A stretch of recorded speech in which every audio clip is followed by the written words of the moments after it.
So our presentation is on biocomputers. What are biocomputers? They are a special type of microcomputer specifically designed to be used for medical applications. The biological computer is an implantable device that is mainly used for tasks like monitoring the body's activities or inducing therapeutic effects, all at the molecular or cellular level. Biological computers are a kind of biosensor which have emerged as an interdisciplinary field that draws together molecular biology, chemistry, computer science, and math. And now we have a video on DNA bio.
Okay, this is a comparing the two computers, the biological and traditional computers. Traditional computers are like the ones we use on a daily basis. They're made of inorganic compounds like silicon and heavy metal. And then biological computers, on the other hand, they're made of organic components like RNA, DNA, and different types of enzyme. And then traditional computers, they operate in a sequential manner. Pipeline processor, multi-core processor, and high-performance computing are powerful components which operate sometimes, they're also known as clustering computing. Then due to the nature of biocomputers, they're operating inside of a cell's DNA. The execution of each are acting as independent processor of the execution unit. Then biological computers, they are also greatly surpassed the modern computers and the energy efficiency. The most modern supercomputer, they complete 109 operation per joule of energy. And then biological computers, they have a natural organic component that quickly decay, which gives them an advantage to traditional computers because their inorganic chemical makeup lasts longer. And then currently the accuracy of these calculations is over about 5% less than our current system. And then you can go to the next slide. And then this is a photo of the traditional and the biological computer. So A is a general layout of the conventional computer, and then B is the general layout of a biomolecular computer. These molecules are processed by molecular software and hardware. Let me go to the next slide. And then 3 types of biocomputers are biochemical computers, biochemical, oh, what the heck, you guys, hold on. Biochemical computers, and then what's the second one? Biomechanical. Biomechanical, okay, sorry. It looked like the same like biochemical to me. Okay, and then bioelectronic computers. Biochemical computers, simply put, take an input of reactants and undergo a chemical process to get an output of products. The most common place these computers are located is labs in clinics and hospitals.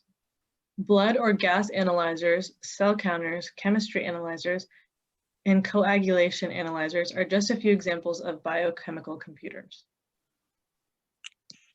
Biomechanical computers rely on 3D structures for input and have many different outputs ranging from 2D images to molecule structures. Radiology center are the main sources of biomechanical computers where they do imaging, and MRI and CT scans are imaging biomechanical machines. And the many microcomputers that coordinate their controls are the actual biomechanical computers. The whole thing isn't a biomechanical computer. Next slide. Bioelectronic computers take their inputs from the human body themselves, from things like heartbeats to neuron activity, and they output a number that represents how the input is doing, so kind of like a performance measure. And bioelectronics are usually simple devices that allow users to keep track of their healths. One example of this are glucose monitors that are used with patients with diabetes to keep track of their blood sugar level. And an application of a bioelectronic device is a pacemaker.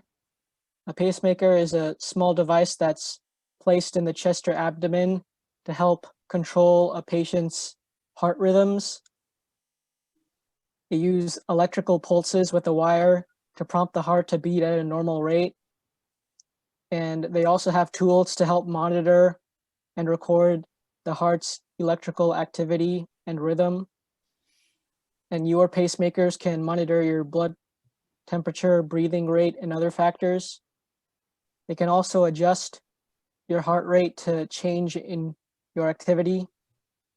And all these tasks take computation power that is performed by tiny processing units.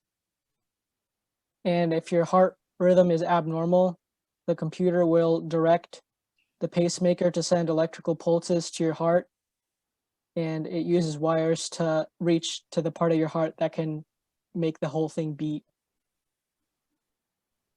So next slide. And this is a video about pacemakers.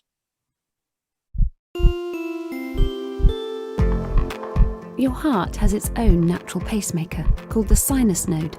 It sends out regular electrical impulses that cause the chambers of your heart to contract and produce a heartbeat. If your sinus node doesn't work properly because of a heart condition, your doctor might recommend a pacemaker, a small implanted device that sends electrical impulses to keep your heartbeat regular. These impulses do not shock the heart, they simply do the job of the sinus node.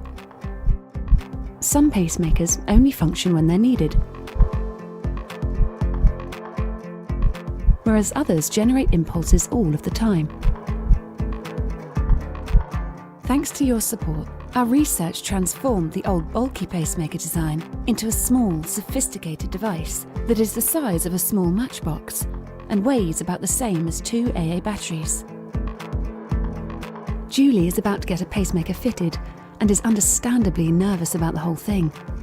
She is given a local anaesthetic, so is awake during the procedure and notices some mild discomfort, but feels relaxed throughout. It takes around an hour, where the pacemaker is inserted under her collarbone and leads are placed into her heart through a vein. After being reviewed by a doctor, Julie is able to go home the same day as her procedure. For the first 6 weeks after having the pacemaker fitted, Julie has to take extra care with her arm and shoulder on that side, but it's not long until she can start most of her normal physical activities again. Julie isn't able to drive for a little while after getting it fitted and has to let her car insurer and the DVLA know that she has a pacemaker. At Julie's regular clinical appointments, her doctor makes any tweaks necessary as her pacemaker stores information about her heart rhythms. Julie notices some twitching when her pacemaker first sends electrical impulses, so she tells her pacemaker clinic and they are able to change the settings to stop this happening. Julie has to be aware that magnets can interfere with a pacemaker, so she needs to make sure that she keeps any electronic devices, like her mobile phone, in a pocket away from her pacemaker. Julie also has to stand away from induction hobs and avoid travelators. And whilst it very rarely causes problems, Julie shows her pacemaker ID card to the staff before she goes through airport security. She carries her ID card with her at all times in case of emergency. Thanks to her pacemaker, Julie can continue with her life as normal, reassured that it's there if her heart needs it. For more information on living with a pacemaker, visit bhf.org.uk. BHF. Beat heartbreak from heart and circulatory diseases. Beat heartbreak forever.